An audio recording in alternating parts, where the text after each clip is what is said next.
Good evening, Somers, and welcome to the Somers Town Board work session meeting, Thursday, May 7th, 2020. If you would please stand and join me in the Pledge of Allegiance. Pledge allegiance to the flag of the States of America, and to the republic for which it stands, one nation, under God, indivisible, with liberty and justice for all. Thank you. Okay, our first piece of business tonight would be to open the public comment. I'd like to make a motion to open public comment. Do I have a second? All in favor? Aye.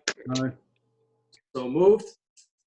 And Paul, is there anyone on for public comment? Nope, nobody's trying to get in. I'll check the YouTube. Stand by. Okay, and Patty? No text messages have been received. Okay. No, nothing on the YouTube. Okay, well, this is, new experience for all of us. And, should someone call in later on, we'll make an accommodation, I'm sure. All right, I'll make a motion to close public comment. Second. All in favor? Aye. So moved. Okay.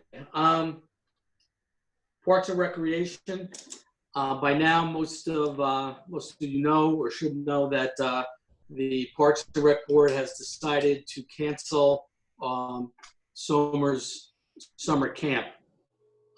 This is really being done, obviously, in an abundance of caution, that we don't get our young people sick and have them congregate together.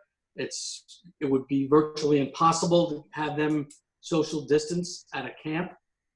So let's just hope this virus flattens out, the curve goes down, and the warmer weather will bring better picture of this outbreak. So And Rick, right, again, Rick, like I said before, just so that people understand, some surrounding towns have not canceled yet. They have much smaller camps. We have upwards of 400 kids in the camp. It's all held at Reese Park. We have the few bathrooms that we use, and even with the social distancing or mask, it's not feasible for that many kids in that sort of an area. So the decision was made by the 9-member park board unanimously. With Mr. Clinch and I were involved in some of the meetings as well, and we certainly supported their decision. Yep. right. Okay. I'll tell you what, I'm going to move the agenda around a little bit because we have two presentations, and why don't we start with Saret? You have an MS4 presentation for us. Yes, I just unmuted and started my video, so let's get everything going up here. Are we going to see this on the screen, Paul? Yes, we Yeah. are. Excellent. And now, let's see. High-tech Surrett. You. Yeah, Emerson, okay, Paul, Look at us. the screen on the bottom, the green arrow, up arrow. Click on that. looking for it, Paul. Yep, right on the bottom towards the middle. Says share screen. It's not coming up. Let's see if I can find it. Yep, just mouse down to the bottom there. Yeah. No. All right, I brought up the, I'm sorry, everybody. Paul and I did this yesterday, and I thought we had it down, but let's see. If you go full screen on Zoom, just by making it full screen, you should be able to see the taskbar at the bottom. All right, share screen. There we go. Okay, great. And then screen, and then share.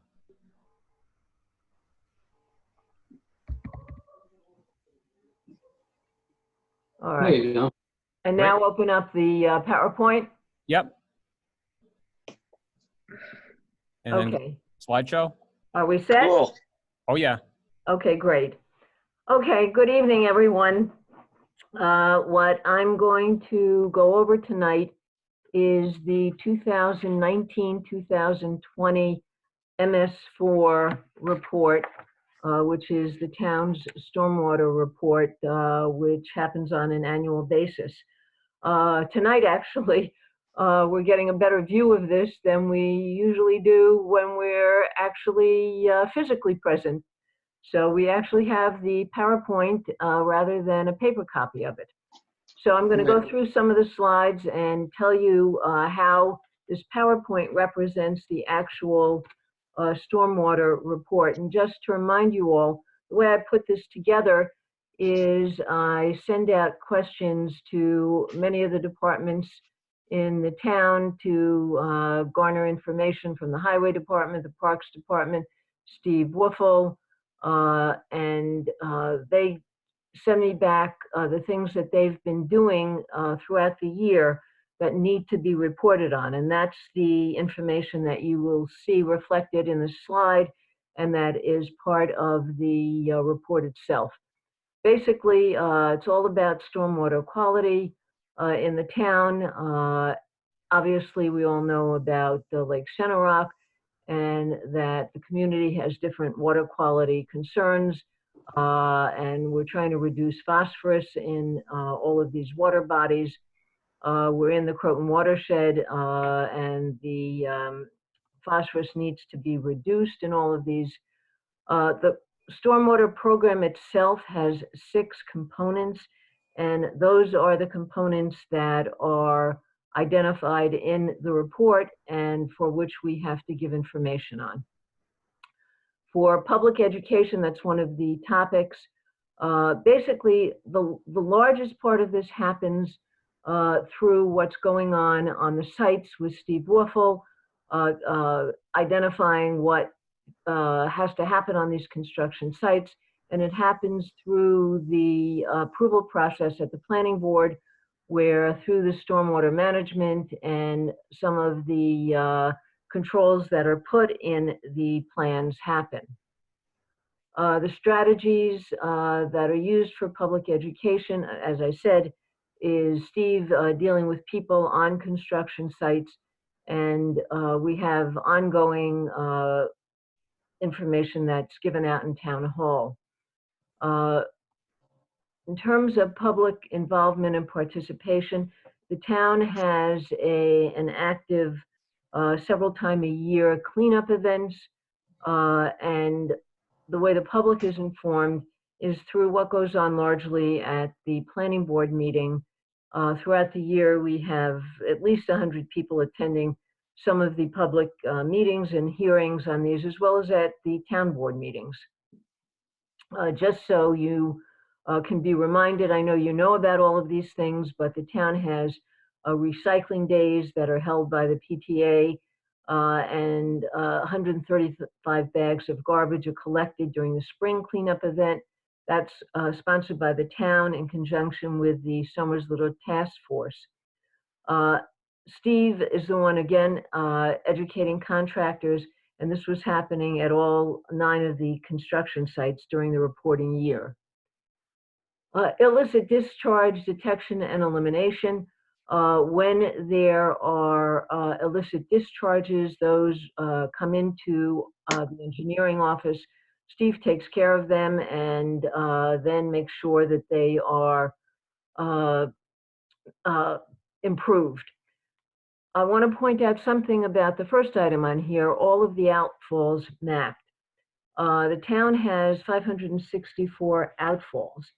And whereas one might think that nobody reads these reports, and I always wondered if anybody ever looked at them when we send them in every year, well, I can tell you that they do, because last month I got an email from EPA Region 2, the water branch, and what they said was that of these 564 outfalls that are mapped, they wanted to know how many were screened for dry weather discharges over the last 5 years. And when I went back and looked at the last 5 years of the MS4 reports up to this year, what I identified was that in every year except one, 20 were evaluated or screened with 21 in one year for a total of 101 out of the 564. And they wanted me to report back to them what we were going to do about that. So I contacted both Steve and Nick, and Nick's department and the highway department is largely responsible for doing this. We discussed it, and what I sent off today was an email identifying that what we had decided among the three of us was that over a 3-year period, that the highway department would do 154 a year, and such that by the report of 2023, we would have inventoried all 564. And within about an hour, I got back a response from EPA thanking me and telling me that great, and they look forward to us implementing that. So yes, people do read these reports. Jared, can I ask you a question? Absolutely. Yeah, I just not sure what if you go back one slide, what the outfall is and what dry weather screening is. I think I know, but I'm not sure I know. Well, I wish you had asked me this afternoon when I was talking to everybody. So I can only surmise as much as you can, Rich, what those are. Yeah. But we have 564 outfalls mapped. I've seen the map that is in Steve's office.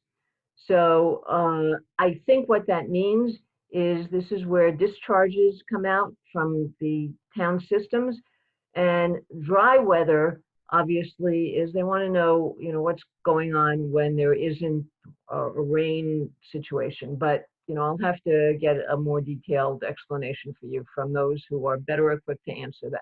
If I remember correctly, the dry weather screening is cleaning when it's dry, I think. Well, So that's that what it sounds like for sure. So that it flows when it's wet. But okay, thank you. Anyway, the point is they have to be cleaned. Right. And, it hasn't been kept up at least in volume on a regular basis. But Nick is now in charge, and I think, he's definitely going to get it. And I said to him, can you make a commitment with your current manpower to do this? And he said, yep, they're going to get it done. Okay. Illicit discharges, we talked about that earlier. The other thing that gets reported to the county health department is the number of septic systems that are cleaned and inspected. And what we always can find out is the calendar year. We never know exactly what it is for the period from January through March, but for the calendar year of 2019, 999 were cleaned and inspected in the town. We talked about illicit discharges. In terms of stormwater pollution prevention plans, which are what get prepared for all of the development proposals in front of the planning board, 12 SWIPs were reviewed during this reporting period before the planning board, and public commented on at least 5 of them that had public hearings. One of the things that we have to report on related to what's going on the construction projects, there was one construction project that was authorized for disturbance of 1 acre or more, and there were 6 active construction projects disturbing 1 acre or more in the town. Steve inspects all active construction sites regularly, and the public has access to all of the SWIPs that come into the planning board and our office, the planning office.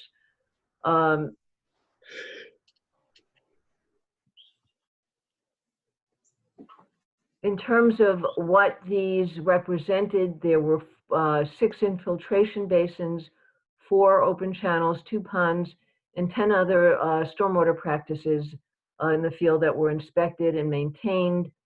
31 catch basins were inventoried, inspected, and maintained. These are done by the Highway Department.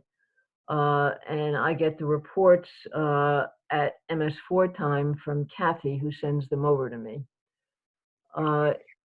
Obviously, Somers is a member of SICWIC. I know that Rick is involved in that, and EOH East of Hudson Watershed meetings, and 152 EOHC projects retrofits have been implemented.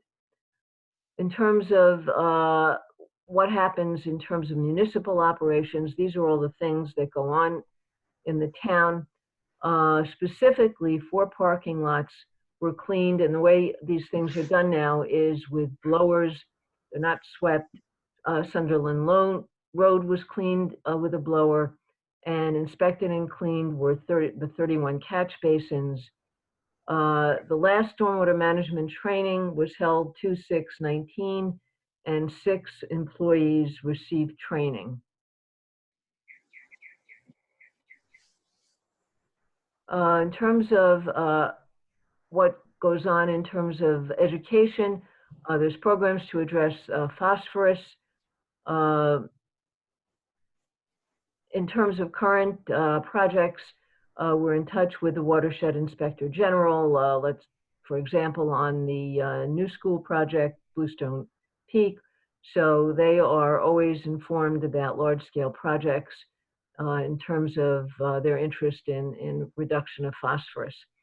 From the EOH office, I annually get these updates on the retrofit program overall. Years 1 through 5, there were 214 projects, 148 completed. 6, 7, and 8, there are additional projects that are going on, some in active design, some in construction, etc. So these are what get reported, and this is an overview of the MS4, but I have completed that report, and what typically happens now is I present it to you as a result of this meeting. I finalize it. If you approve of it tomorrow, Rick signs it, and we send it off. And then hopefully people will actually read it.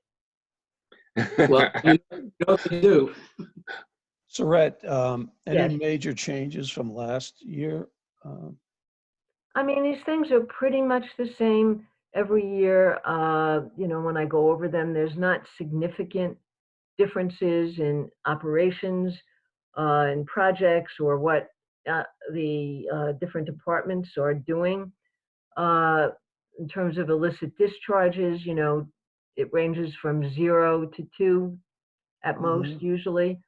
I think next year will be the biggest change because we will be inspecting, you know, multiple new dry weather discharges than we have in the past to get up to speed. So otherwise, since, you know, the years that I've been doing it, which now probably I've been here about 8 years, you know, seem about the same every year. I go over these, I send out my questions to all the departments, and the information I get back is relatively similar. All right, thank you. This is a requirement by New York State, right? Of each town? Yeah, but EPA looks at it. Clearly, these are. Yeah, I was going to ask you, to whom do you send it? So EPA, and who do we send it to? I have a cover letter, which I don't have in front of me at the moment. And that cover letter, Rich, I wish, you know, if you hold on, I've got it somewhere over here.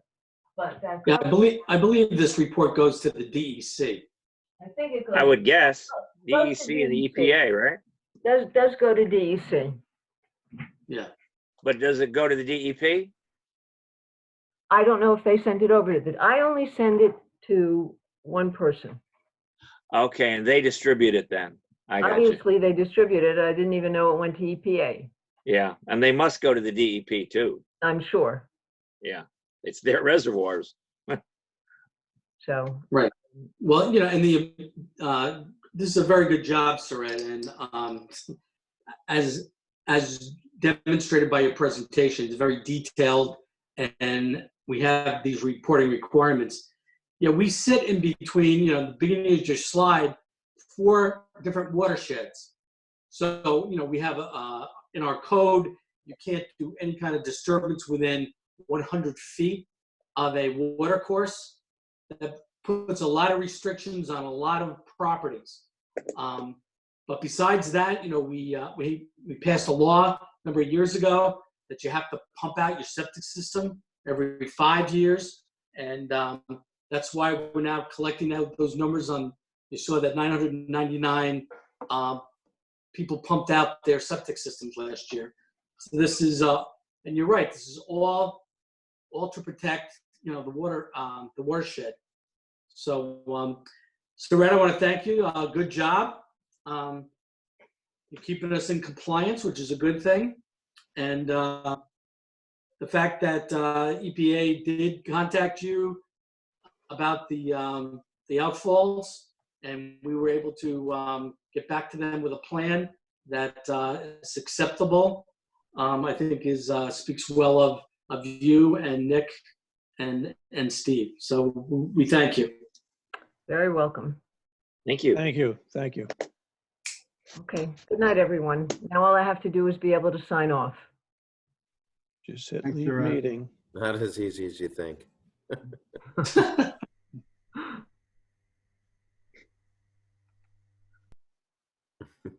Okay, there she goes. There we go. Good night. Good Good night. Good night. Thanks a lot, Saret. Okay, the next item, let's see, we have Dan with us and Jasmine. I see her name on one of the boxes. They're here to give us an update and presentation on our community choice aggregation program. This is about our renewal. So I'll turn it over to you folks. Great, thank you. And I'll go ahead and share my screen. So doing that and that. And so yes, I'm here with my colleague Jasmine, and we team on managing the program for Sustainable Westchester. And for the viewing audience, Sustainable Westchester is a consortium of Westchester County local governments, and we're sort of a shared service. We put together sustainability programming in all different areas to service our town members. Everybody in Westchester, the members, save one small village, and we're hopeful at some point. In addition, the county itself became a member a couple of years ago, so we have full participation in our programming. As you can imagine, the range of our programming extends from renewable energy, which is certainly one of the anchor areas for us, and Westchester Power is kind of the glue that brings a lot of those programs together.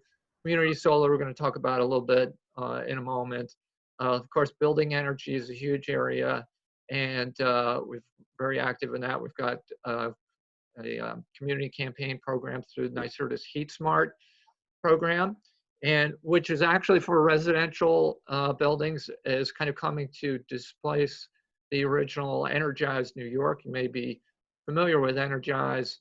A lot of Westchester municipalities have participated in their activity. They're becoming mostly commercial, and so we're sort of taking over the residential building efficiency.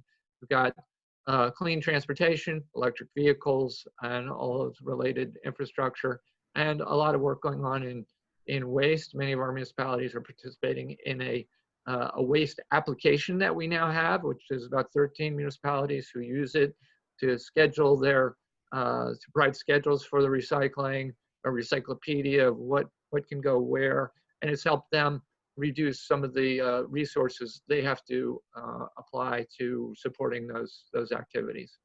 Dan, can I ask you a question? Yeah, of course. On that last slide on the recycle right, or is that what you call it? Zero Yes. waste recycle right app. Is Somers part of that, or because we contract, each household contracts out with a private carting company, that would not apply to our So town? to my knowledge, Somers is not a part of that, but they could be. Whether a municipality has its own carding or contracts with somebody, or is sort of free market like Somers and Lewisboro, it all can work into this application. Basically, if it's like a Lewisboro or Somers type situation, we go to the carders, they provide the schedules, it all gets loaded up. And it's a real convenience, again, for the municipalities too. It takes away from people making phone calls. But for us who don't run our own fleet or contracting with the centralized waste hauling, we don't have that schedule resource in-house, so there's less advantage there. But it does have all sorts of resources in terms of what you can do with any of your materials you want to dispose of responsibly. And it's just a nice way to start to pull together the community. And we intend to use it almost in the same way we use Westchester Power as a platform to start bringing more programming. And so it's kind of our first connection with people. There is a license fee typically for a municipality our size. I think I'm guessing it just came down a little bit. We got a negotiated discount, but it's like $3,000 a year or something like that. So something, I'm sure Neha Danik, who runs that program, will be happy to come by sometime and introduce it, just so you know what's out there in terms of the possible services. Well, I've never heard of it. Maybe other people have, but I'd be interested at least in knowing about it. $3,000 is $3,000. Yeah, right. We'll send some information on. That would be great. And I think it's, as I say, for me, it's a really good platform because everybody's on it. It's a messaging platform too. So, if there's cancellations or whatever, or new services at maybe your town recycling center, et cetera, you're connected with people on that. So it's working out very well. It's been running for about 1.5 years now. Okay. So the Westchester Power Program, you folks know, but again, for the benefit of the audience, it's basically a big bulk electricity purchasing program, but the goal is to promote renewable energy. It does allow us to be proactive in our energy purchasing. So we go out for bids on behalf of our participating municipalities, and we're able to make demands of the market. We want these different products, and we always ask for fixed rates so that we know where we're going to be over the next couple of years with our energy rates. It is also, as I just mentioned, a tremendous platform for additional clean energy education and advocacy. And of course, it's an important part of our total program of trying to move towards a renewable energy future and improve the environment. Whoops. And just in terms of the participation in that program, because Sustainable Westchester programs, we create them, and then municipalities can participate or not in any given program. So we're up to 27 municipalities now. We started out at 20 back in 2016. We're at 27, and of those, 24 of them have chosen the green supply, the renewable supply, as the default for their municipalities. And that 27 municipalities amounts to about 115,000 accounts now, which is about 1/3 of the county in terms of the number of households.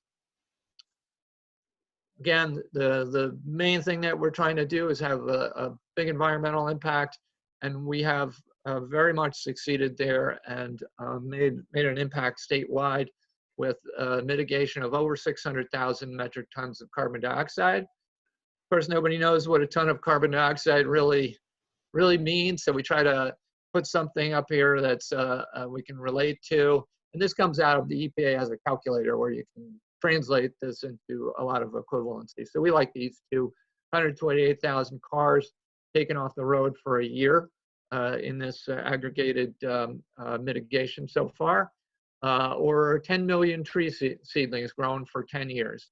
Again, a tremendous impact. And those savings on carbon dioxide are through the green energy option that's offered through CCA? That's right. So that would be taking all the folks who are in the green energy option and essentially zeroing out their original carbon. So the The grid has a certain carbon value. In fact, again, that's something that comes off of the EPA websites for each of the different areas of the grid. So we pull that for NYSEG, we pull it for Con Ed, and against the usage that the folks in the green supply have, we then are able to calculate the total mitigated carbon tons. So that's where that comes from. So again, the program it's a very much environmentally oriented, but it's structured to provide a number of different benefits. First of all, it's a kind of a safe haven in a crazy world of the ESCOs out there cold calling people, etc. We are not an ESCO. We do, of course, go out to the ESCO world for bids, but we are in control of that and make demands of them. There will be no cold calls. It does provide a secure route for people to participate in renewable energy, and it's a program with total flexibility. So there's no termination fees or any penalties. So if you're in, you can come out. It's not like you're locked in. There's no surprises. We have to go through these public processes every time we make a change in the program. There's a new contract up for a new bid. Controlling costs is a key for us, and the linchpin for that is the bidding process, whereby we set a not to exceed cap, and by doing that and securing competitive fixed rates, we know we're going to have insurance against volatility and spikes that do come with the energy industry. And we've seen that frequently over the past years.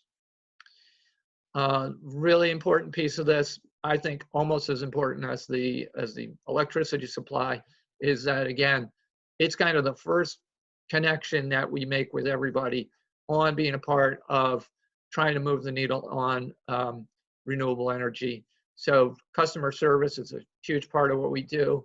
We're in the office when it's not during a pandemic, but we're actually, doing this work from home now. We have a special app which allows us to answer our office phone through at home, and we continue to do this. And each one of those phone calls, again, I often say this, is for us part of that education process. We have sessions on how to read your electricity bill. It's not an easy thing for most people. We have different resources on explaining green energy. We are providing a lot of information in terms of making people more aware of what's going on out there in the ESCO world with some of the predatory practices. And in that customer service and the interactions that we have with those customers, we'll take as much time as we need to take care of their needs. So that can be, we can be on the phone for 10 minutes to an hour, whatever's needed. And that includes servicing the Spanish language sector, which we've recently increased our capabilities in that area and produced some new Spanish language materials, which we'll be distributing. Again, of course, the climate change aspect, very important.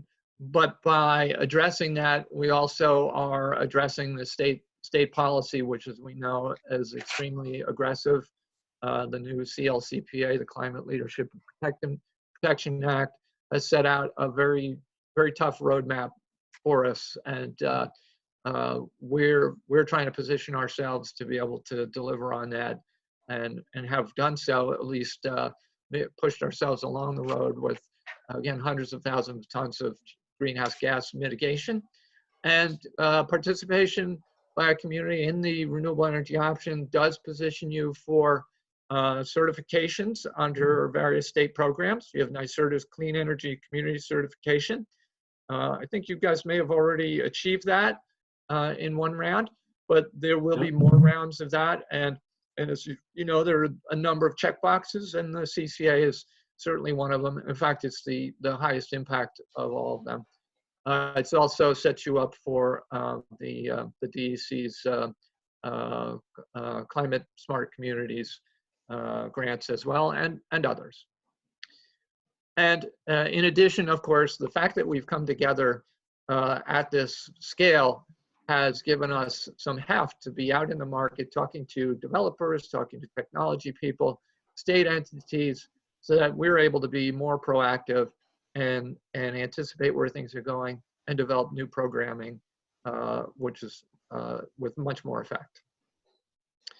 So now to the financial side of things, and we are looking for rate stability, but we also, of course, care about where we are relative to the utility.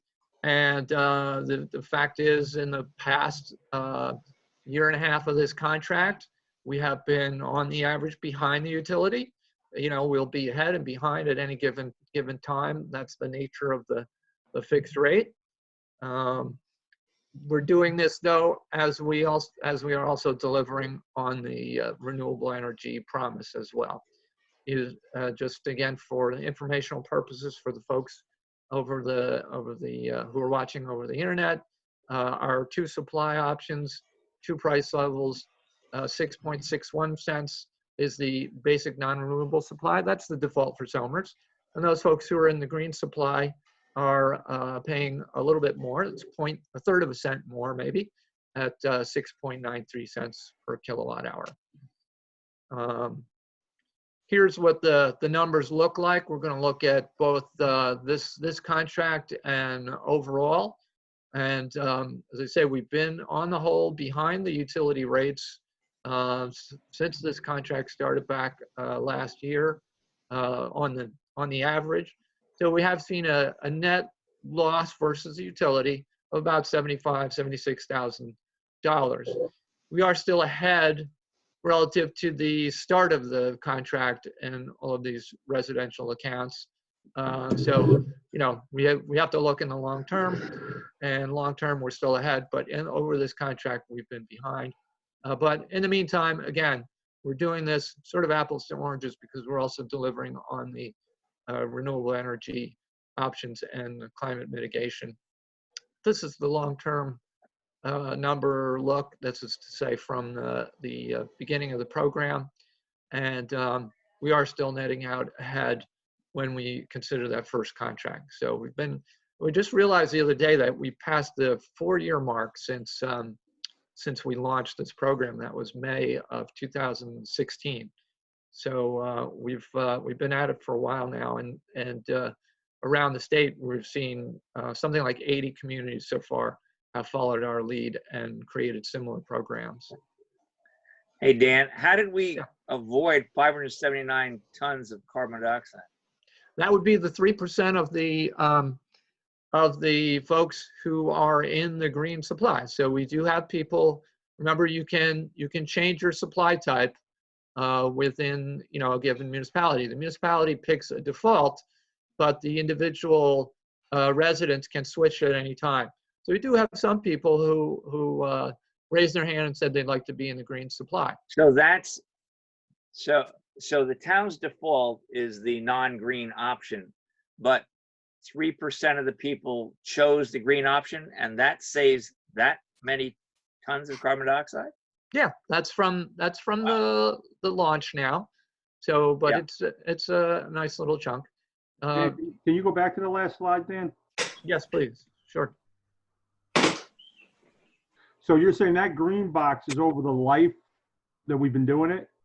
Yes. So we've saved, in so much we've saved $536,000, and just that, like Rich said, just that 3% saved 131 million kilowatt hours.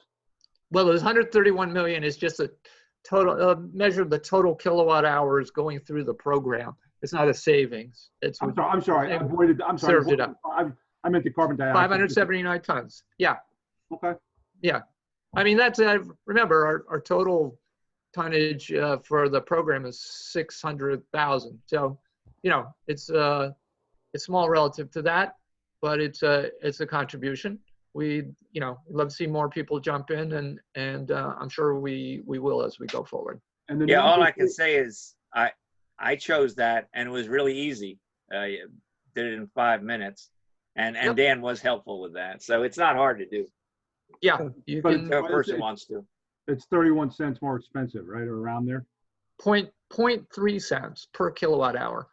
So on a typical bill, if you know, I think we figured that's maybe like $2 a month or something like that for the average bill. If you're a big user, then it might be $4 a month. So on a per kilowatt hour basis, it's 0.3 cents or a third of a cent out of 6.6 cents for the standard supply.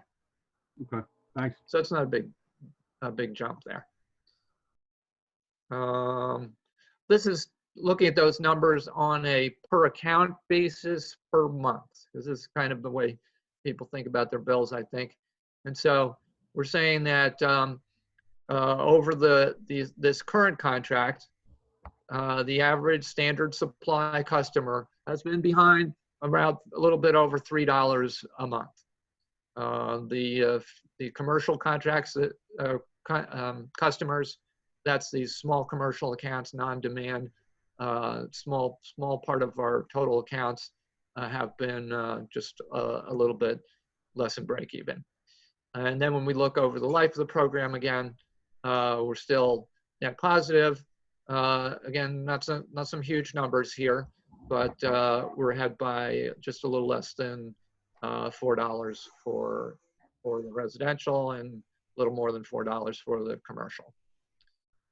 So, the numbers are plus or minus is not huge numbers, but we do have that, again, that stability against where this market might be going. So again, Dan, yeah. On the last slide, I'm just curious. It shows 2,273 total accounts in Somers. I mean, do we know what percentage of the town that is? Can't see that Offhand, green how here. many households in Somers? I think 7,000. 7,000. But I Okay. think the numbers are in around 5,000 that is being billed by NYSEG, if I recall. So it's a little under 50%. Okay. Yeah, right. So, and then, we had, remember we had serious attrition around those day-night accounts, right? That was Right. thousands of accounts. So the net attrition in Somers and a couple of the other NYSEG towns has been much higher. On the average, it's normally about 15% across Westchester, but it's much higher with us because of that. So this, like when you say your bill is $3 higher or $3 or $4 lower, that's relative to what? The spot price? That's relative to you could call it that. It's relative to the utilities price to compare. Right. So every month we pull the utility, all the different pieces that go into the price to compare, which are the market price, the merchant function charge, 2 SC1 and SC2 adders. Then there's a bill processing fee. Then we apply that, and it's important to apply it against the usage of the month, because obviously if the delta is higher or lower, it's going to have a higher or lower impact based on how much you actually use that month in terms of the impact on the savings. So that's Jasmine. She lives in those numbers periodically, month to month, and we lose her when she has to go into that work. And it's a significant job, but we hope to actually make that work a little easier, because we have finally launched the new back-end system. It's primarily servicing us as a customer service interface now. So now somebody calls, we can plunk their name in and pull their account right up and work with them. We just have to, go to spreadsheets or just fill in these forms. But that same data backend will now enable us, hopefully, to build some additional data queries on top of that, so we'll be able to produce these and other types of reports in a much easier way, and relieve some of that burden, and maybe do some more interesting analysis as well. So we're on the way to doing that now. So have you done have you solved the day-night problem? We haven't solved it yet. As you know, the last time we went out, we did ask the bidding world for numbers, and they didn't come through. But we have a couple of things going on that are, I think, going to help us to build the capacity to get there. And one is the work we're doing on, which I'm going to speak of later, but we'll talk about it, on direct supply. So right now we're getting our renewable energy via the market through the renewable energy certificate mechanism.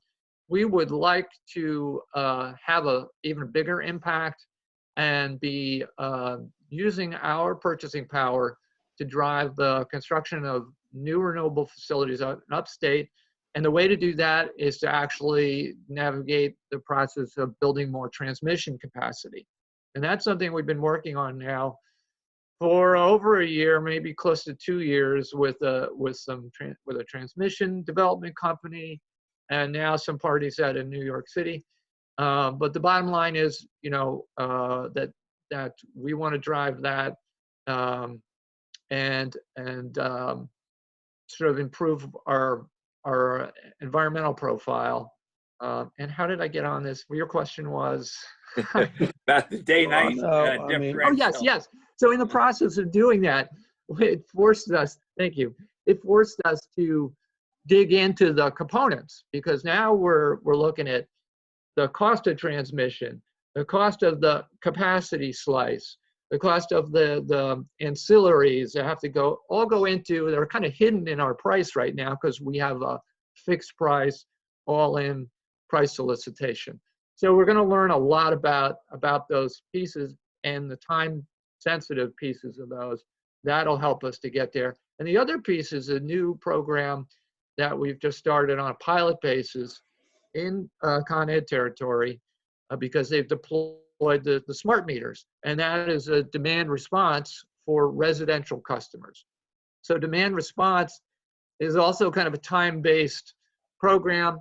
It's the term which describes a program whereby an entity can reduce their consumption at key points during the year, usually a couple of key peaks in August or July, and by doing that, actually get paid for doing that. That's only been available to big commercial entities up to now, but recently Con Ed lowered the threshold and some technology companies have dived into that, and we're working with them on a pilot to actually bring that availability to make that available to residential customers, which is, as far as we know, it's definitely the first in New York State and maybe in the country, we don't know.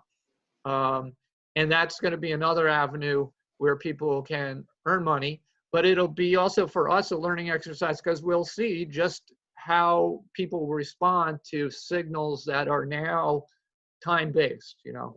So we're trying to build this kind of know-how infrastructure that is going to let us move more and more into the place where we should be able to offer those rates. But it's certainly not, we're not there today, that's for sure. Wow. Yeah, that's a lot. That's some big deal stuff, and it's really, really exciting. And again, we would not be able to be anywhere near pushing the envelope in that way if our municipalities hadn't stepped forward and said, yeah, we know this is important and we're excited by this, and made that first step to create this program. It's had a huge impact in New York State. So these are some of the things that we were just talking about, is this, again, this ability of this program to drive new programming. The biggest piece of that, I think, that we want to come away with tonight is the community solar thing, because just to be upfront, right, you know, before even going into the details, it's like free money. People can sign up today with us and you get 10%. It ends up being about 8 or 9% on your entire bill, not just the energy, but also the NYSEG side of your bill. It's 10% on the solar credits. The solar credits are a little bit less than your total bill. So it ends up being about 8 or 9% on your total bill. So that, you know, for anybody who is looking for an extra improvement on their economics, it's a no-brainer, because you sign up and it's like our other, like the CCA, you can leave at any time with no penalty. If for some reason you don't like, you know, or there's a better deal out there somewhere, which By the way, there's lots of people receiving mailings for these kind of programs as well. We think we have the richest program in terms of the benefits to the homeowner at 10%. I don't think you'll see that in the cold mailings that you're getting. And of course, it just helps to bring all of our programming together with the cross marketing and a consistent connection with the customers about, hey, you're a part of this, and your participation is going to build more and more benefits there. So Dan, your participation in this program is marketing a program that's offered by the state, that an individual makes a selection, and it's not clear to me what exactly they have to do to get that 10%, but right. is that sort of what's going on here? That's a good segue for me to go back a bit and explain what community solar is. So we're not just tapping into a state program and passing it on. We're actually working with developers. They come to us. They're going to build a big project in NYSEG, and under the community solar structure that the state set up, they have to go out and get customers subscribed to that. By using this community solar structure, the numbers work out better for them. There's something called a value of distributed energy. It determines all the different cash flows that they can tap into. The utility is required to actually buy the power, but the individuals who sign up for this are part of a structure which drives more revenue to these facilities. So our job is on behalf of the developers to help get these things signed up and moving ahead. So we're building this new renewable energy infrastructure. And importantly, we don't just take any developer that comes. We have a lot of vetting that goes on. We want to make sure that they're strong, that they've got a track record. We have a lot of input into the actual contract that the customer signs. We know what those have to look like. Again, we're insisting on no exit fee. We're negotiating for the highest rate that the customers can get. And so we've got at solarizewestchester.com, where we do all our solar stuff. You can go up there today, click the sign on button, fill in a form, and sign up and be ready to participate in this.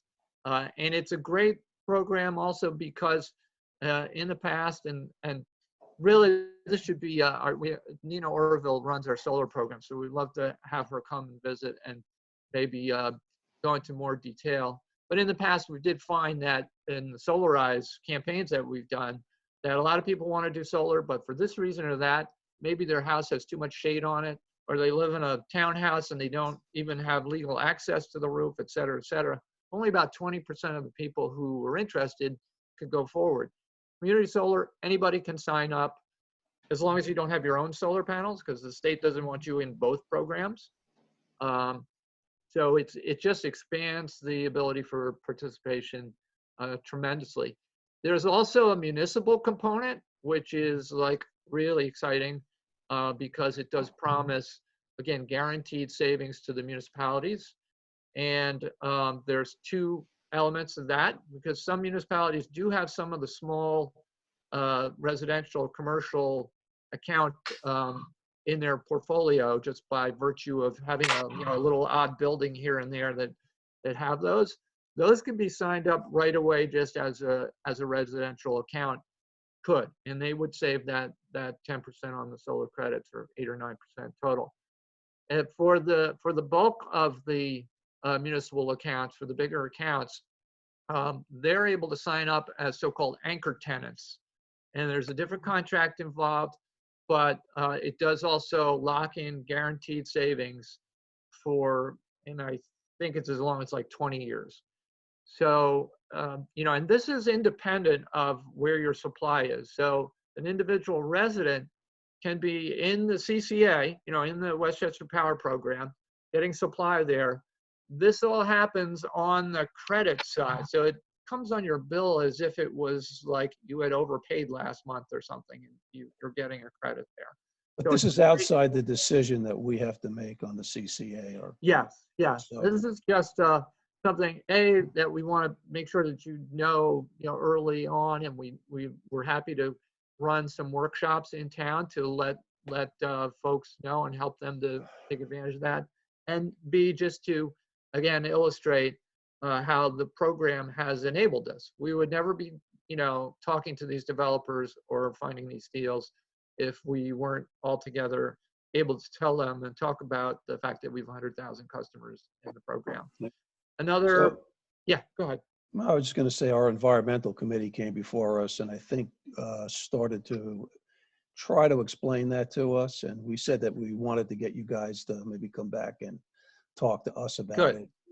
So if, Yeah, I think we were ready to schedule Nina to come up to a town board meeting Yeah, okay. that's great. before the world changed. So, Right. yeah, we can get to that. Right, Okay. right. So yeah, not to dwell on that too much, because I think it'd be great if you could have Nina come in and go through it. And I say we're happy to run some more activities around that. But in terms of the big picture, what's really exciting is that these two programs are actually heading towards a point where they will be coming together. The Public Service Commission has required the utilities to develop a consolidated billing mechanism. Right now, you have to sign up independently for this with the developer as an opt-in, and then there's a process where you're getting the credit. I don't want to go into all the mechanisms right now, but it's a separate process. But once we have the consolidated billing, we can channel these credits through the CCA. So developer comes, the numbers work out, we'll be able to essentially generate the credits and put them through the CCA without having to have everybody go through this separate opt-in process and without having this separate transaction go on. So that's supposed to start next year. We're starting to develop our plans around that. Again, without the CCA, of course, you can't do that. You can't pass those credits on automatically in that way. That's really exciting. It's also exciting because it's a real opportunity to channel some of those savings purposely to some of the low-income communities. So that again is something that is in fact called for under the state energy policy. They want to see a good 1/3 of the benefits of these programmings being channeled to low-income communities that have not really been able to take advantage of the programming, of the benefits, and be a part of the solution as well in the past. So we are really excited and really looking forward to that. Again, Westchester Power and Sustainable Westchester is nothing if not looking towards the future. That includes sort of nuts and bolts operating stuff. We know, for example, there's a capacity tag increase coming on the utility side. We're insulated from that because of our fixed price. We have Indian Point closures happening. We're hoping that our fixed rate enables us to sort of buffer our way through. And in fact, our bid's coming up, soon. It's July, it's August, and hopefully we can cover that transition nicely. We're also in a position for some things that are being cooked up now at the New York ISO, the Independent Systems Operator, where they've been entrusted to start working out a system of carbon pricing. And a lot of people look towards carbon pricing as the way to finally hook up the sort of externalized cost of carbon into the market. And by having this Westchester Power structure, we may be in a position to actually benefit from that happening because there'll be revenues that come out of that. I mentioned demand response, direct supply, and we've always got a lot of little projects going on that we try to pilot things and then take them out that we can cookie cutter them. The exciting thing that we have going on our office space in Mount Kisco is a program where we're going to have solar on the roof with a community solar element, charging battery, which is going to be connected to a high-speed charging station. The battery will help to mitigate the big peaks you get when you're charging, which bring a lot more expensive demand charges to your bill. And when this all comes, we actually obtained a $250,000 grant from NYSERDA to help with this program.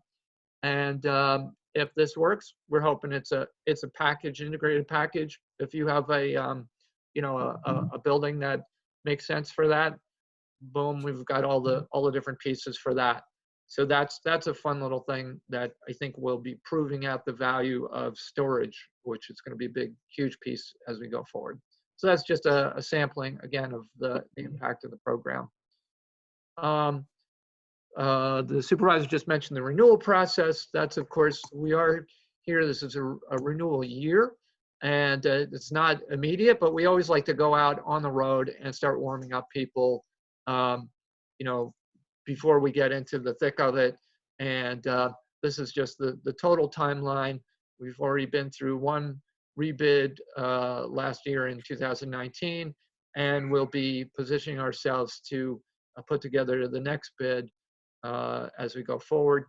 And as we do that, of course, we have a number of criteria and sort of approaches to that bid.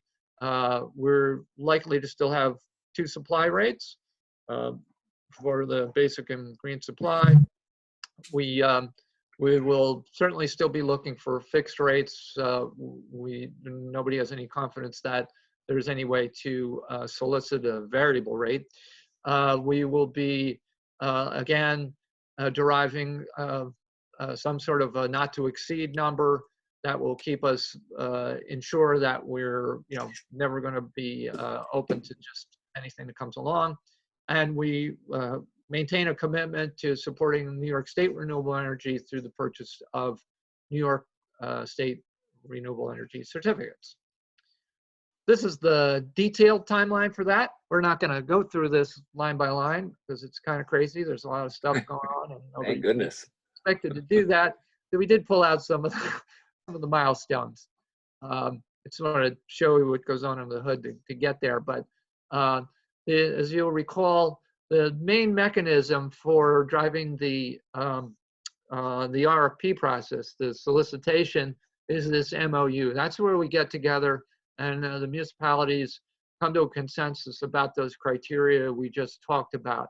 And we capture that, and by packaging that with the RFP, we're telling those bidders, meet these criteria, and if you're the best bidder, you've got a real contract here. It's not just an empty solicitation. We are right now, in order to, if we back up from the December 1st start date, we've got to be starting that RFP process in late July, going into early August. We go through that, finish that up, an award is made, contract signed.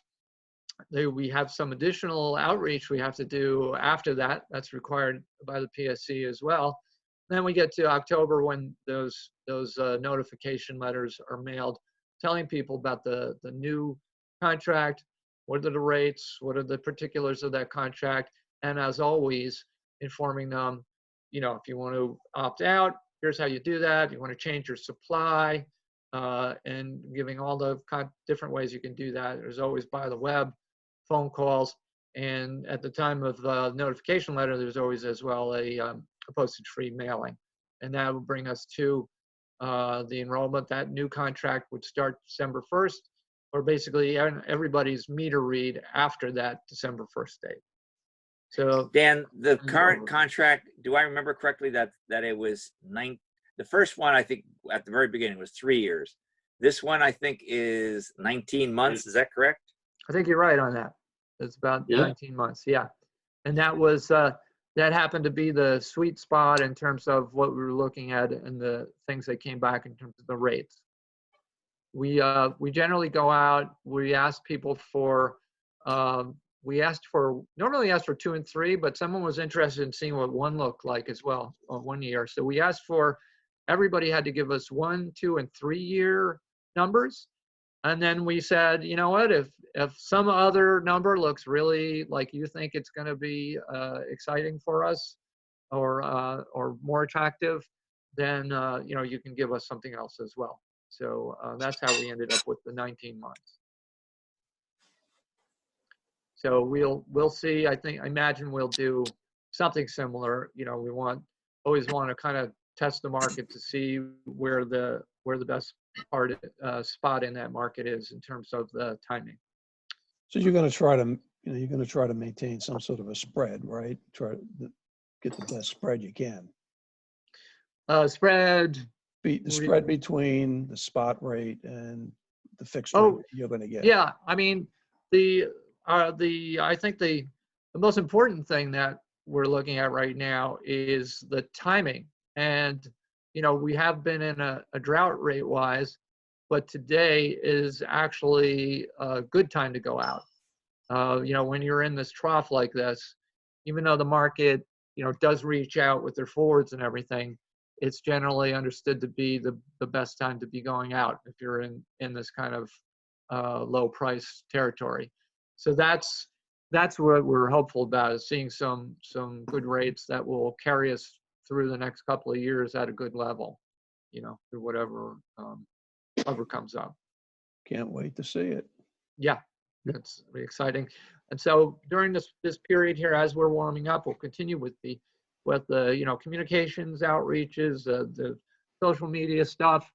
We've developed a new set of digital materials, including some videos, little short videos on green power, overview of the program. So we'll be providing all those links. In fact, we're going to be posting a general page on the renewal process that'll have those links.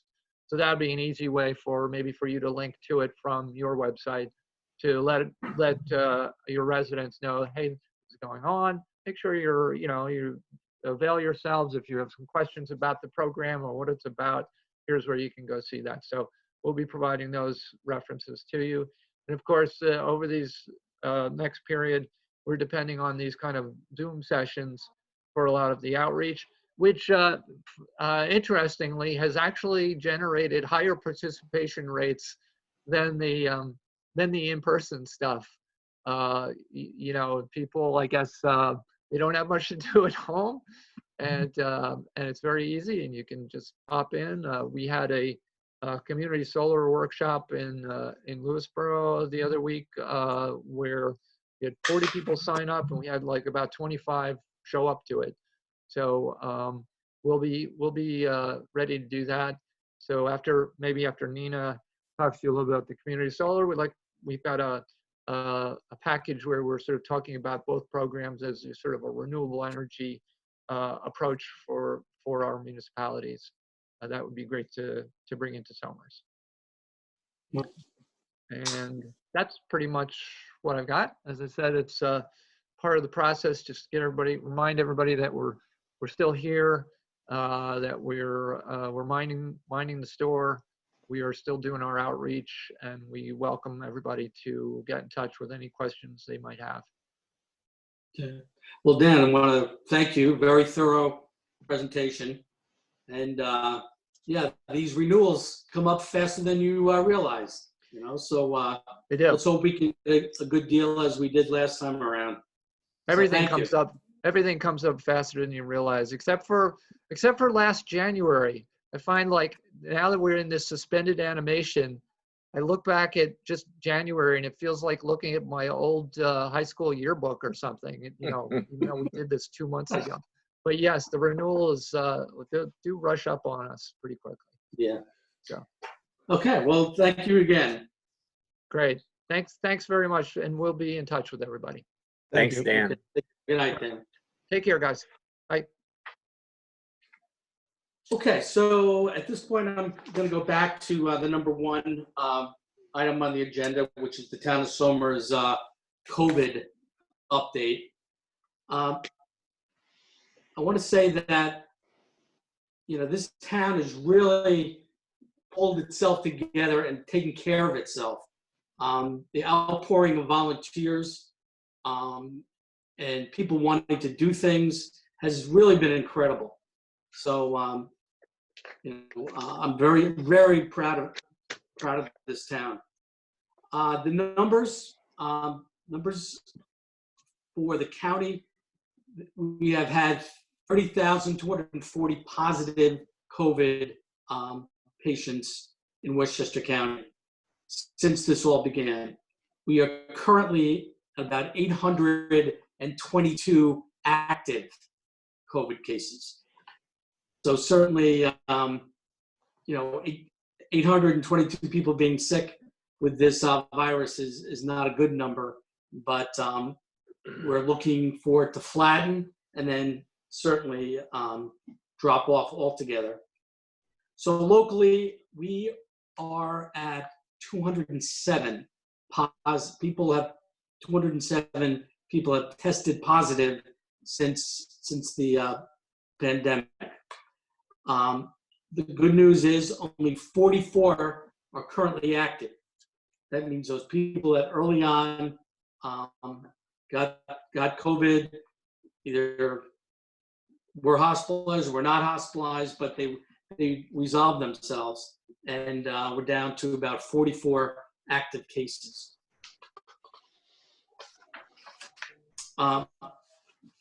We've been in contact with Northern Westchester Hospital, and they report that more people are being discharged after having been treated with COVID than are entering to be treated. So that's another good indication that we are flattening the curve. The thing that the medical director, Dr. Dwyer, medical director of the emergency room, wants to get the message out that people should go to the emergency room if needed. People are kind of fearful of going to the hospital because they don't want to get exposed to the virus. That is totally not the case in Northern Westchester hospitals. They have a separate entrance for people with fever and virus symptoms than the emergency room. So they would much rather have you not delay seeing your physician, but if it's an emergency, do not hesitate to go to the emergency room. We all know about the governor's order to wear masks when you're out in public. Early on, it was only people who were sick should be wearing them, but basically the law, which is in effect today, is that if you're outside and you cannot maintain a 6-foot space between you and someone else, you are to be wearing a mask. That's if you're in a grocery store, a deli, or you go on a walk with other people that do not live in your own home, you should be wearing a mask. Rick, yeah. you and I discussed this. I'm out quite a bit doing certain things, some for the town and others. And I will say that I've been surprised at I agree with you. When you're in a deli or you're in a retail store, it's impossible to maintain 6 feet. It's just impossible. I mean, for the whole time, you're going to walk by somebody's going to walk by you. It's impossible. So I've been surprised when I've seen people without masks. I've mentioned it, and they basically tell me to, do whatever. But I will say, for those who are looking to get exercise, FDR Park, I guess my wife and I complained to each other, but we didn't complain to anybody regarding the park, but others did.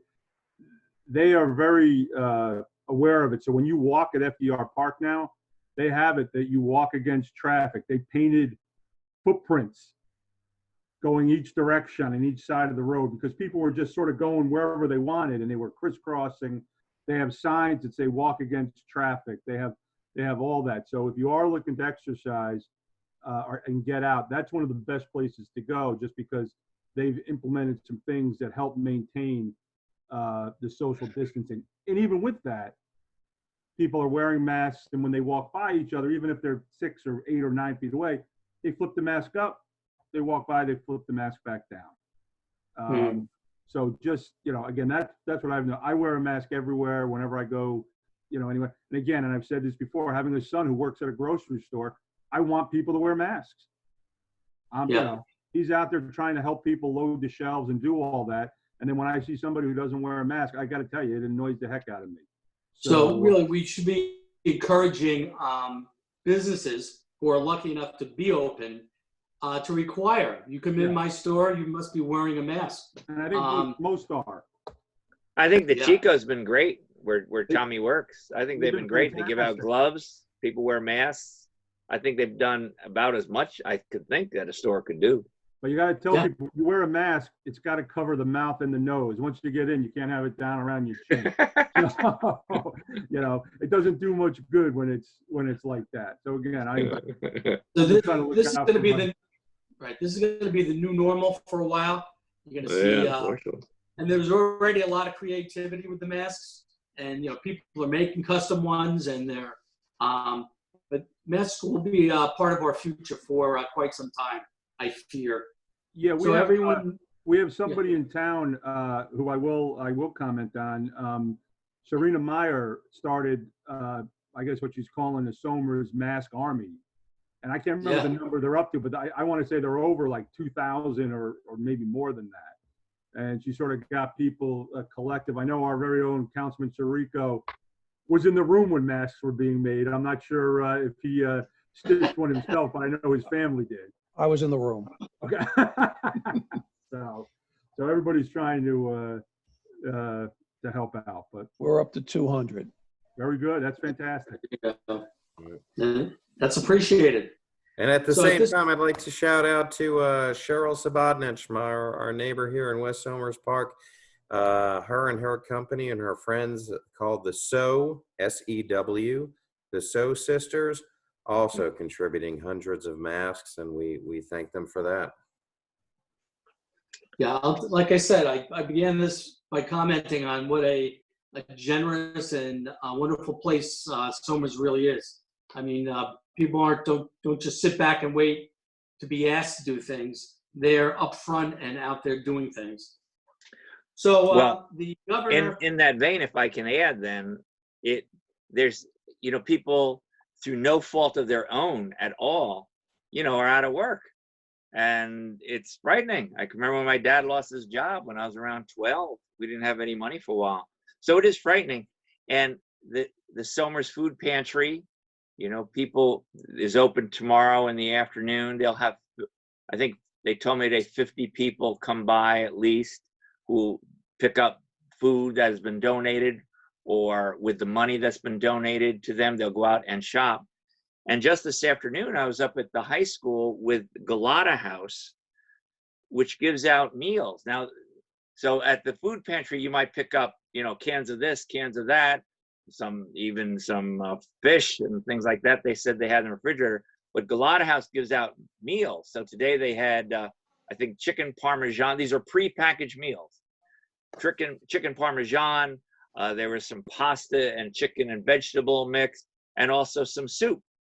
And they told me today, so I was up there giving these things out, and they've given out over 20. Today they hit 24,000 meals. Now it's not just in Somers; they do it in some surrounding towns, and they get it from 53 restaurants, for whom they pay $3.50 for each of these meals, and it's sponsored by many of the organizations in Somers: the Grill at Somers Point, Stephanie's Mission, Drug Crisis in Our Backyard, Cafe Realty, the Somers Record, and especially the Somers PTA.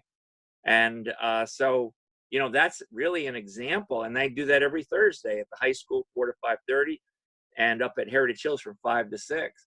So these are people who just volunteer, go out of their way. And actually, I had kind of a good time this afternoon with it. So it's a nice thing.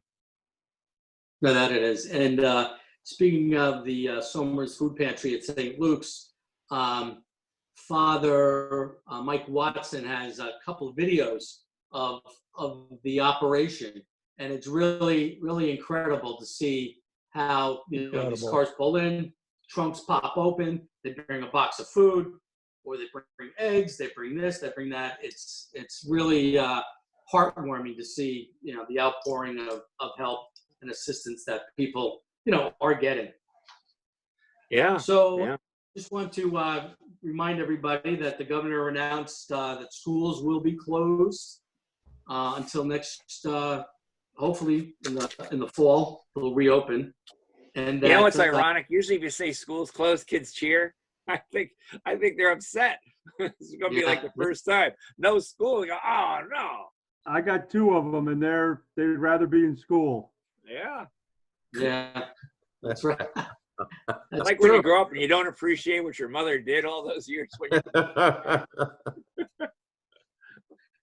So as we all know, we're still in New York pause. That's going to continue until May 15th. So let's see what happens after the 15th. The governor did come out with some guidelines that once we get to a point where our hospitalizations, our positive cases are on a decline, you get into this category where then there are 4 phases for your community to get back up and operating. So we're not nowhere near that yet. Let's see when this goes into effect. But that May 15th is an important date.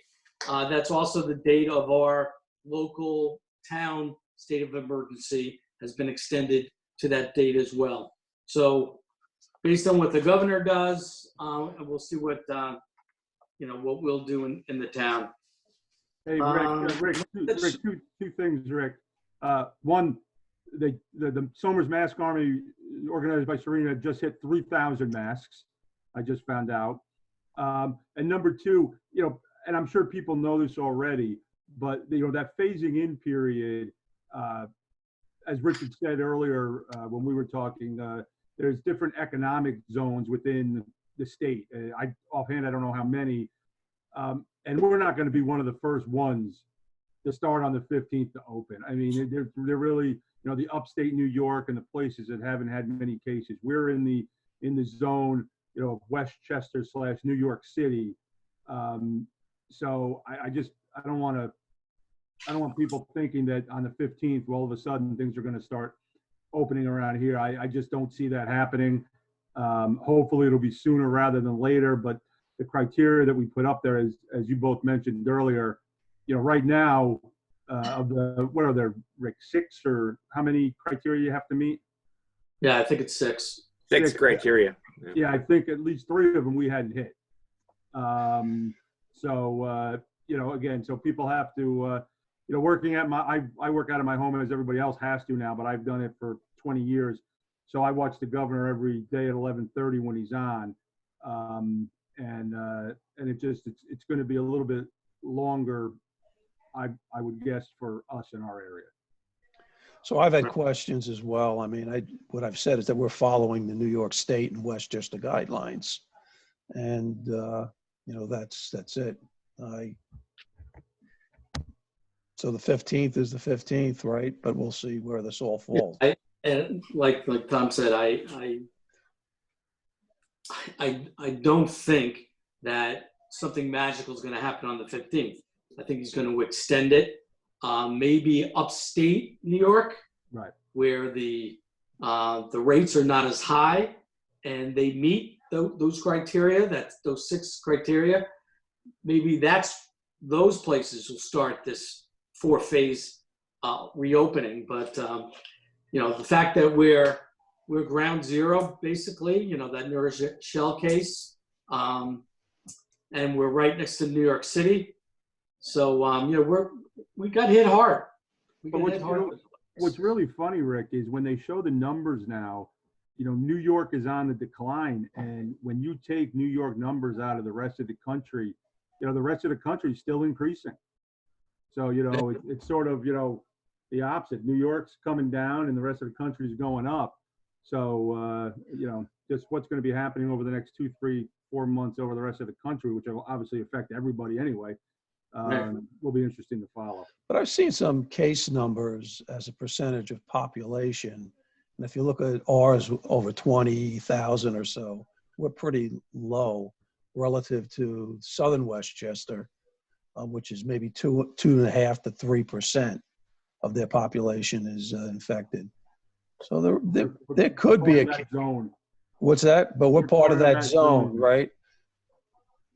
It's just you know, it's just unfortunate. I mean, if things flatten out here, certainly we would like to see our businesses, you know, be able to have a relaxation of some of this.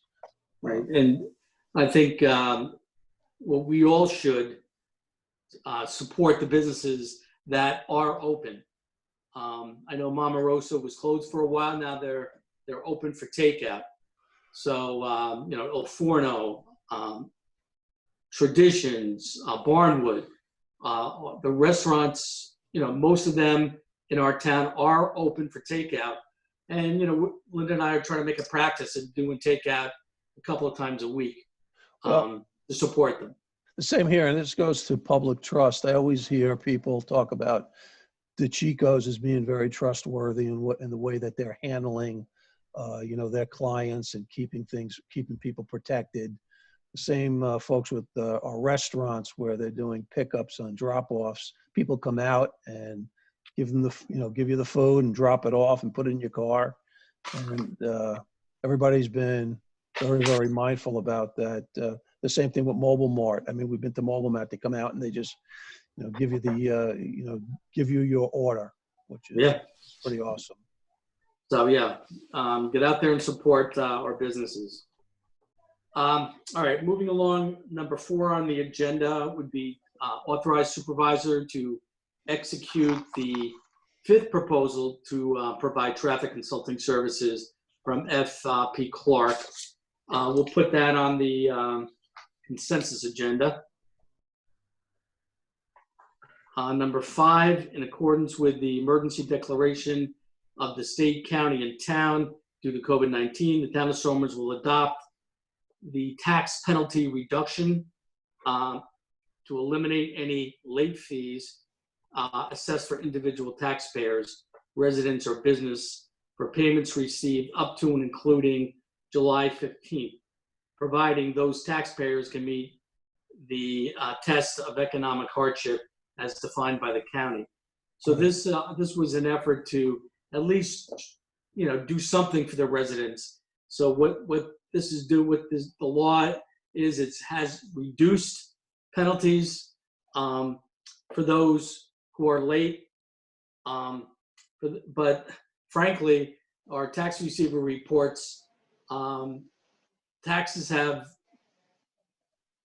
far exceeded last year's payments. Everybody has been more than on time. And I'd have to say that online payment option yes, worked out very nicely. And just so people know, the online, it's not credit card. It's you do your routing code with the checks and everything like that. Right. So It's a $2 charge. If you go down the credit card thing, it's much, much more expensive. Right. But it's nice. And they send you an email immediately giving you a receipt. You know it's arrived. No, very good. Yeah. You know, and I have to, you know, commend Michelle McCurney and Christine Rossiter. You know, they're in there. This is the busy time of year. Michelle went out and found and ordered a drop box that she changed to the railing outside so people can come and pay their taxes in the drop box. And at the end of the day, she goes out, unchains it, and brings it in. So she upgraded the software and she was planning to do this payment option in September. She fast tracked it for this, you know, for this go around. Yeah. It was an extra effort on her part. Yeah, she really stepped up big. So, yeah, Patty, this is a question for you. Can we put this in the form of a resolution, adopting the county law?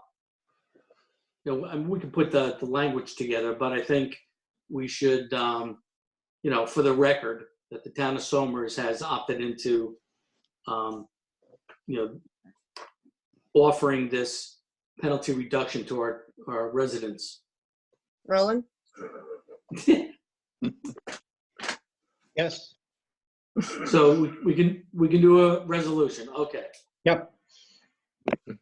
Okay. Concise. Done, done, done.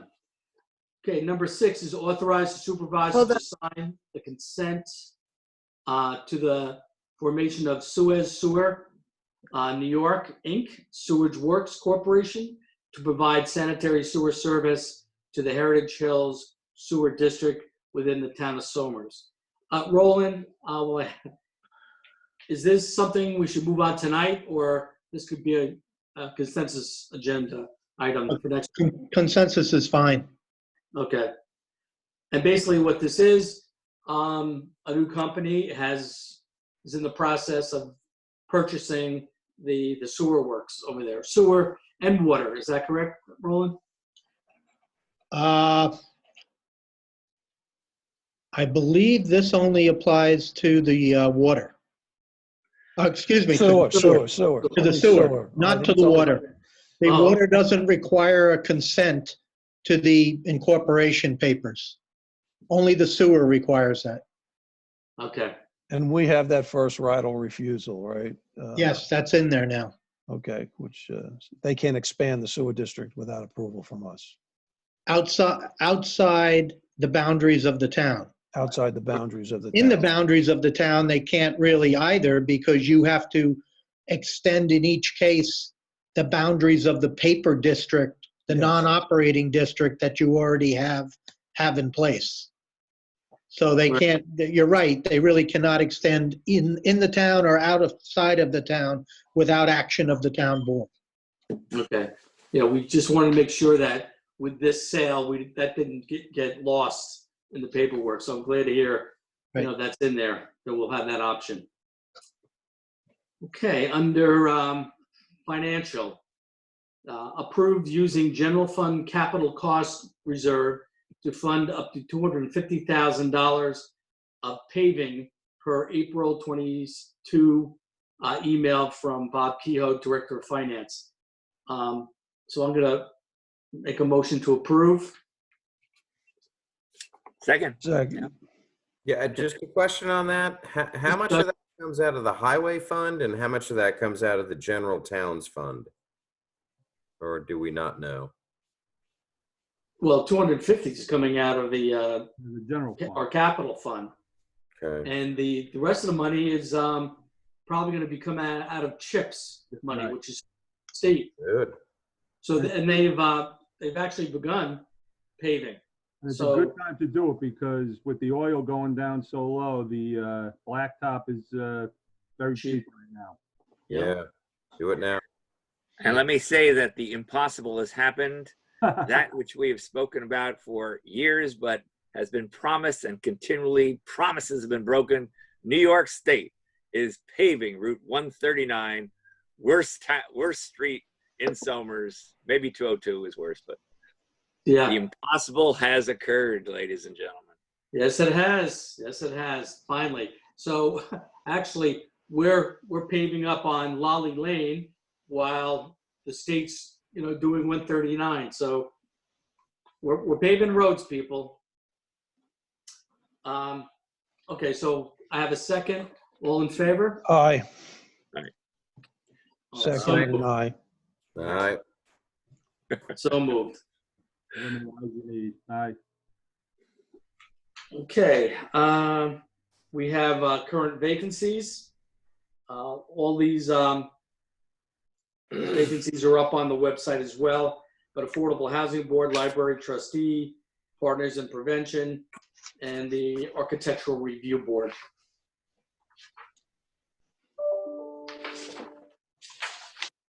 Okay, our proposed consensus agenda. Is any questions on any of those items? Nope. Okay.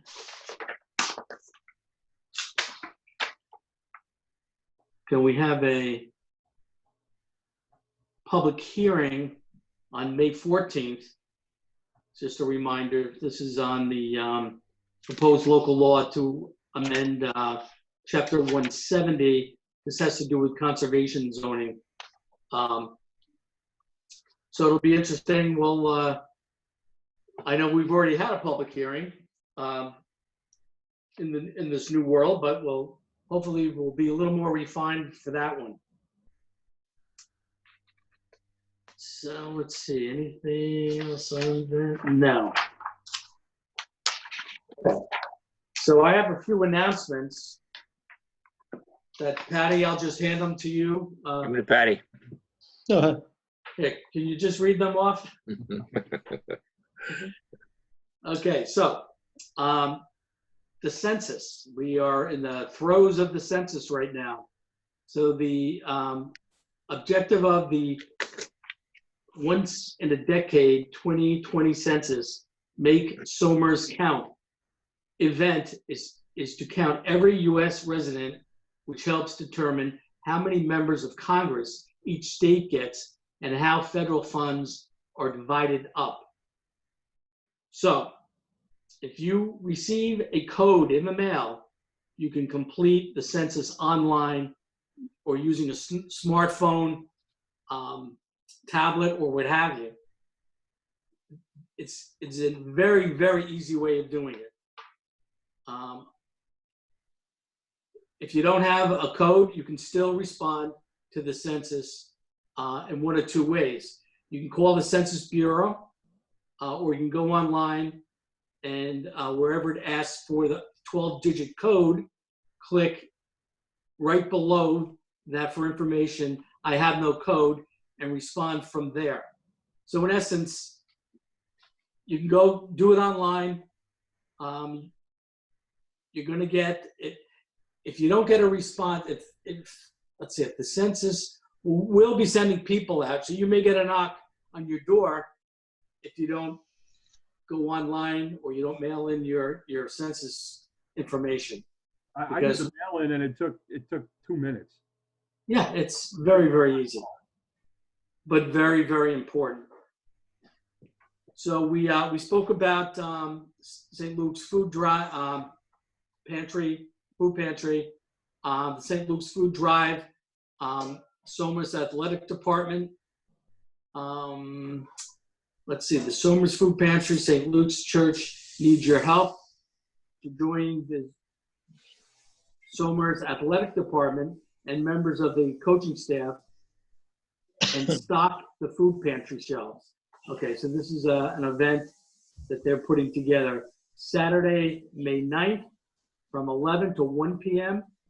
Donate at the parking lots between Somers Intermediate School and Somers Middle School, which is at 240 US 202.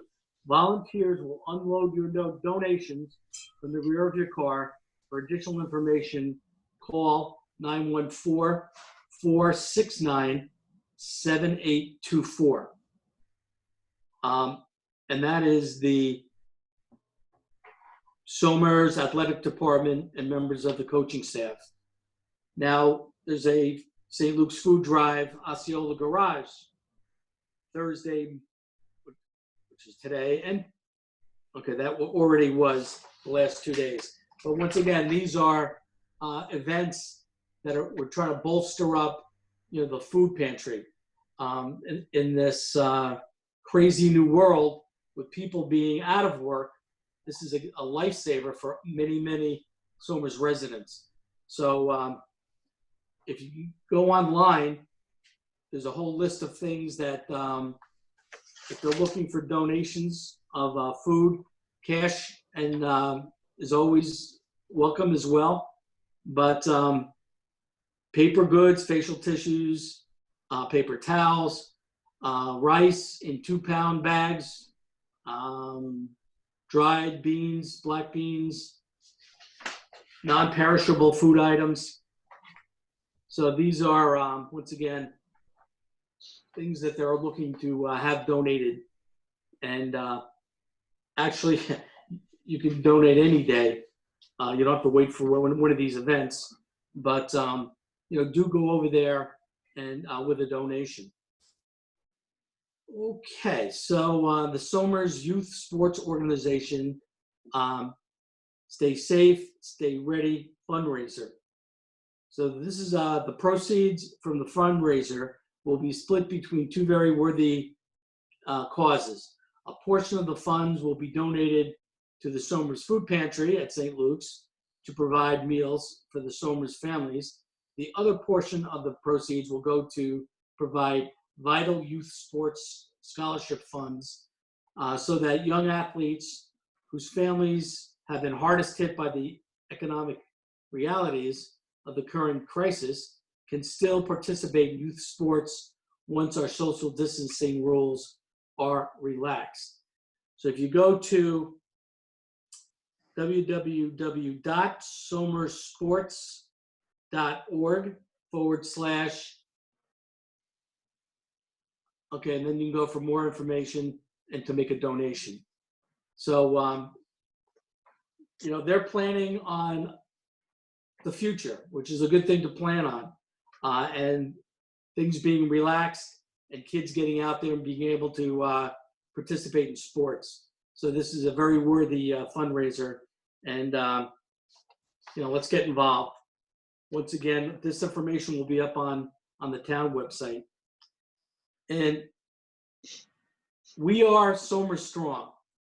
We've been through blackouts, we've been through hurricanes. We're going to get through this as well.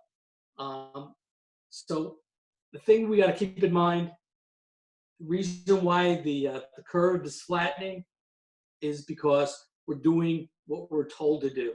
Stay in the house, only go out when necessary, and when you do go out, wear a mask and practice social distancing. We keep doing this, we're going to get to that point where we can relax some of our the laws regarding staying at home. So let's look forward to flattening and bending that curve, and let's all be well. Any closing concerns, comments? Happy Mother's Day to our town clerk and all the moms out there. So, and get ready for some snow. Here, here. Yeah. Believe it. Believe it or not. Unbelievable. We're going to wake up to 27 degrees on Saturday morning. No school Monday, kids. It's a snow day. Yeah. The kids can skip their homework because there's not going to be any school, right? Yeah, we can only hope those days return sooner than later. Indeed. Okay, so I'm gonna wish all the mothers a happy Mother's Day, and everybody stay safe and be well. Good night, Somers. Good night. Good night. Not all.